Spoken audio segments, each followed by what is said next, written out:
ಮುನಿಯಪ್ಪ ಬದಲು ಪುತ್ರಿಗೆ ಸಚಿವ ಸ್ಥಾನ ಅನ್ನುವಂಥ ಒಂದು ವಿಚಾರಕ್ಕೆ ಸಂಬಂಧಪಟ್ಟಂತೆ ಸಾಕಷ್ಟು ಚರ್ಚೆಗಳಾಗ್ತಾ ಇವೆ. ಸಚಿವ ಮುನಿಯಪ್ಪ ಕಚೇರಿಯಿಂದ ಒಂದು ಮಾಧ್ಯಮ ಪ್ರಕಟಣೆ ಕೂಡ ಹೊರಬಿದ್ದಿದೆ. ಪುತ್ರಿಗೆ ಸಚಿವ ಸ್ಥಾನ ಬಿಟ್ಟು ಕೊಡ್ತಾರೆ ಅನ್ನುವಂಥದ್ರ ಬಗ್ಗೆ ಒಂದು ಸುದ್ದಿ ಹಬ್ಬಿತ್ತು.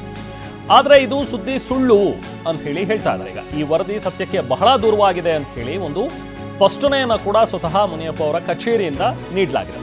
ಪ್ರಸ್ತುತ ಆಹಾರ ಇಲಾಖೆ ಉತ್ತಮವಾಗಿ ನಡೆಸ್ತಾ ಇದ್ದಾರೆ. ಖಾತೆ ಬದಲಾವಣೆ ಮಾಡುವಂತೆ ಬೇಡಿಕೆ ಇಟ್ಟಿರೋದಂತೂ ನಿಜ. ಆದರೆ ಈಗ ರಾಹುಲ್ ಗಾಂಧಿ ಅವ್ರ ಜೊತೆಗೆ ಮಾತಾಡಿದರೆ ಮುನಿಯಪ್ಪ ಅವರು ಬೇಡಿಕೆ ಕೂಡ ಇಟ್ಟಿದ್ದಾರೆ.